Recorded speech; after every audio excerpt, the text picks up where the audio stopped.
வணக்கம் ஃப்ரெண்ட்ஸ், இன்றைக்கி நம்ம கருவாடு எப்படி வறுக்கிறது, சிம்பிளான 2 ஸ்டெப்பில் கருவாடு எப்படி வறுக்கிறது அப்படின்னு தான் பார்க்க போகிறோம்.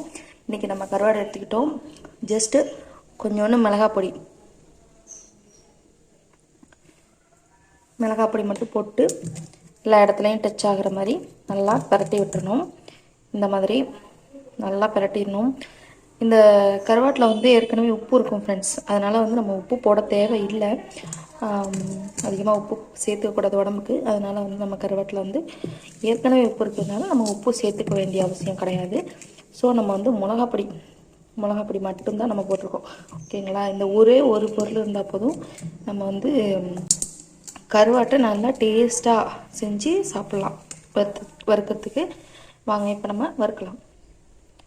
அதுக்கு முன்னாடி நம்ம வீடியோவுக்கு லைக் பண்ணுங்கள், ஷேர் பண்ணுங்கள், சப்ஸ்கிரைப் பண்ணுங்கள் ஃப்ரெண்ட்ஸ். வாங்க நம்ம இப்போ எப்படி கருவாடு வறுக்கலான்னு பார்க்கலாம். ஆயில் ஊற்றிக்கலாம். கடாய் நல்லா ஹீட் ஆயிடுச்சு.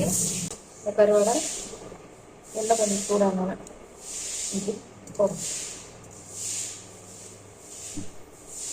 இதுலேருந்து கருவாடோட வாசனை வர ஆரம்பிச்சிருச்சு. அந்த டைமில் நம்ம இப்படி பரட்டி போட்டுடலாம். இது வெந்த உடனே வாசனை வந்துடும். அதனால நம்ம கண்டுபிடிச்சிடலாம் ஈஸியாக இது வெந்துருச்சு அப்படின்னு சொல்லிட்டு. இப்போ இது நல்லா வேக ஆரம்பிச்சிருச்சு. இதே மாதிரி நம்ம மிளகா பொடியும் எண்ணெயும் மட்டும் வச்சு கருவாடு சிம்பிளாக இன்றைக்கி வச்சோம்.